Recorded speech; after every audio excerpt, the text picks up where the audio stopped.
With so much going on in the world today, it makes you wonder why silver hasn't performed like gold and even other asset classes. Well, there's some things you need to understand about the silver market now that are very different than they were before. I'll explain as we explore.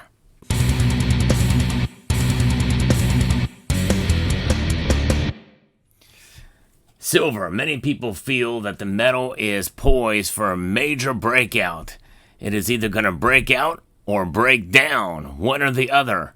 And there is real possibility that both of those situations could occur. With all the hype, there is a lot of hope out there. And I believe in hope, and I believe that silver is poised to continue to do great things in terms of its price. But remember, we're measuring its value against these dollars. And in many cases, we need to take a step back and look at it beyond what its value is in dollars. Because its value in terms of history is quite profound and long-standing. And that means we need to zoom out and take a look at silver from a bigger picture. Of course, in that world, many people feel that it's frustrating because silver hasn't performed in a way like gold and other asset classes have. But remember, folks, it is a long-term proposition. And depending on when you get into the silver market, has a lot to do as to whether or not you are doing well or not with silver. Silver has performed quite well over the last year, performing above even inflation adjusted for how they used to measure it. So that's a pretty good sign for silver. But if you get into silver right now and the price falls, you're not very happy. In fact, many people feel that silver should be a lot higher than where it is because of the hype involved in it. Many people think that silver's time is due because of suppression and the like.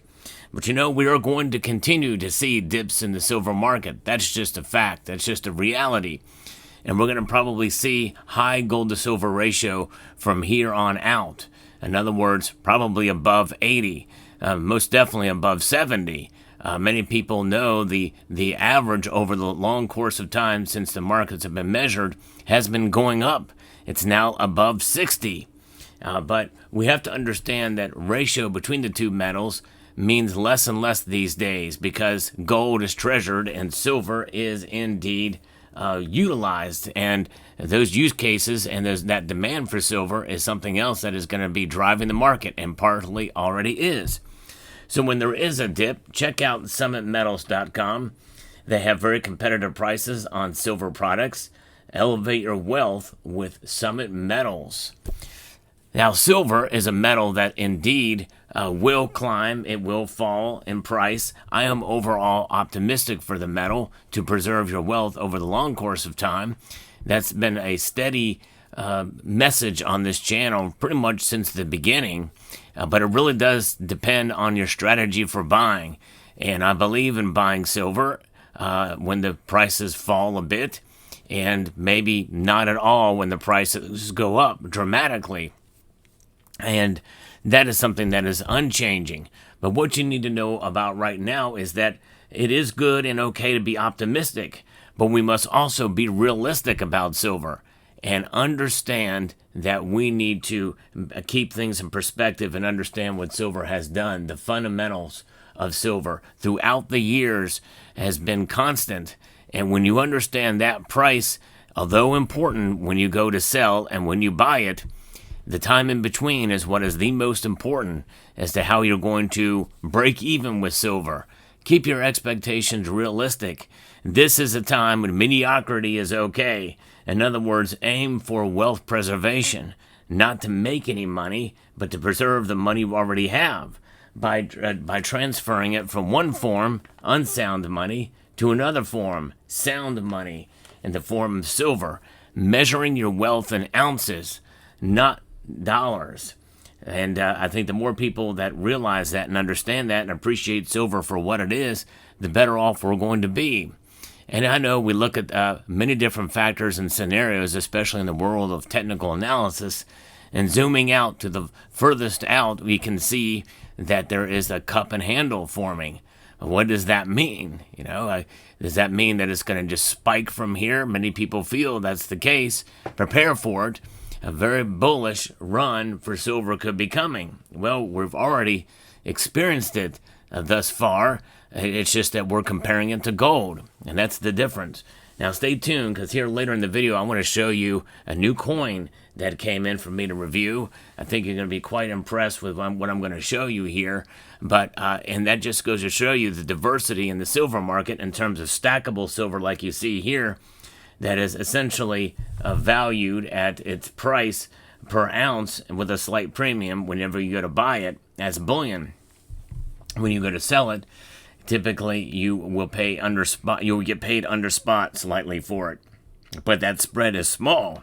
Collectible silver is a little different. In fact, there are some collectible silver pieces that sort of ignore the spot price market altogether in terms of their value. But I'm not saying you should necessarily get into collectible silver in order to stack, but there's so many different ways to buy and to be able to enjoy the metal, even within bullion. Most of these different rounds and coins have different designs on them. And, and it's nice to be able to collect different designs, even for rather cheap. And the same thing with bars. You can have poured, cast, struck, many different ways to be able to accumulate silver, even in stackable form. And with that, there's a whole lot more that you can accumulate to collect. But silver in the silver market is something that I think most of us, we get discouraged, especially when we look at gold and see what it's doing. And we think, well, either silver's right around the corner to bust out, or it's never going to catch up, and they're just manipulating the price, and I'm giving up on silver. Well, I'm here to remind you not to give up on silver, because you are falling into the trap of believing in the fiat currency system from which we find ourselves a part. Well, we have to believe in it. We have to participate in it. Every single one of us has to realize that, dollars are obviously very important things. That paradigm shift of thinking between ounces and dollars, you can only use that logic for so long, because in the end, for most of us in this day and time, we're going to be converting back to dollars in one form or another unless we pass it down to the next generation. But how to look at silver these days is to look at it in terms of a wealth preservation device and understand that it is being carried along with gold, even though to a much lesser extent, hence why the gold to silver ratio is above 100 to 1 right now. But still, it is performing, and it is performing very well compared to where it had in the past. And so this is why I'm optimistic for it. In fact, I have been optimistic about silver for the last 4 or 5 years in terms of its price. I make my year-end price predictions and stick with them every single year.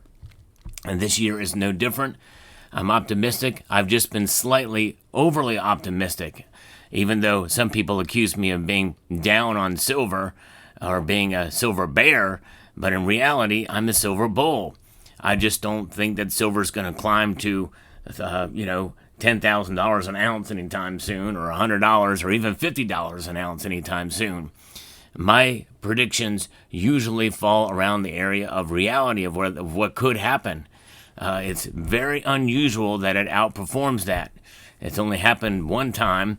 I did come very close in my readjustment of the market last year when it almost got to $35 an ounce. And this year, we thought we were going to get there again. I still think the year is young enough that we could see $36 silver. I don't think that's an unrealistic expectation for the metal, considering what's going on in the world today. And also, keeping an open mind about a myriad of different things with regards to the silver market. And that includes the possibility of a breakout. I don't discount that at all. But let's talk a little bit about this coin that I got. This is really neat. I'm going to show you the first in the series. And this is the Zhurong that I got from Spectres to review, to show you. And this is the intricately crafted piece that honors the Chinese god of fire. and his legendary power. Very, very nice piece indeed. And this one was issued in 2024, and it came in a, yep, you guessed it, it came in a cool red box here, which is very nice. Well, now has been released the second in this series. It is the Gong Gong. Yes, indeed. This is the god of water. Same packaging. I love the consistency of packaging that Spectre's Mint is known for. Yes, indeed. You've seen this style before in most of their products. They have it. Has a certificate of authenticity by Spectre's Mint. And what I also like about what Spectre's does is they have really, really high-grade capsules that are very, very tough and to hold this coin. It is absolutely amazing. And indeed, it is a coin with intricate high-relief detail here. And this harnesses the might of the Gong Gong, the Chinese god of water. This intricately crafted collectible merges myth and power.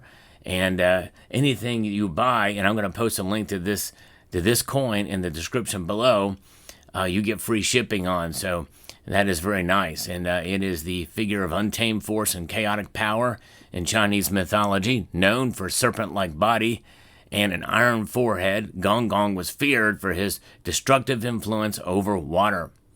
As a direct adversary of Zhurong, the god of fire, Gong Gong's myth is marked by battles that shook heaven and earth, symbolizing duality and the balance of elemental forces.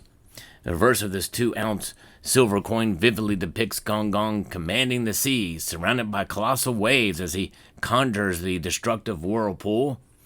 His formidable companion, Zhengyu, the 9-headed serpent beast, joins the scene, symbolizing chaos and emphasizing the theme of water.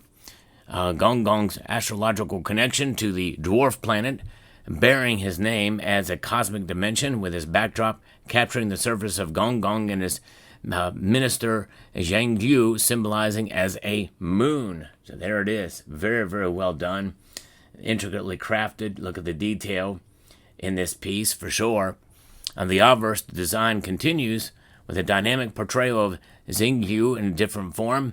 This time the 9 individual serpents, each with an attacking stance that you can see there. A background of cascading waterfalls and rugged mountains further reflects Gong Gong's command over water and his legendary role as a harbinger of chaos, mirroring the mythological landscapes where he was believed to wreak havoc. It is issued here in 2025 by the Republic of Chad. You can see there's the coat of arms there, but very small so it doesn't detract from the overall theme and design of this piece. Very well done by Spectre's Mint. So check that out in the description below. But so that is that coin, and let me know what your thoughts about silver are as we continue to monitor the markets, and as I do on this channel every day. And let me know what your thoughts are. Are you optimistic about silver? And if you're optimistic, are you realistic as well about the price? With that being said, I'd like to extend a multitude of gratitude to each and every one of you for taking the time to watch, and encourage you to please rate, share, comment, and subscribe.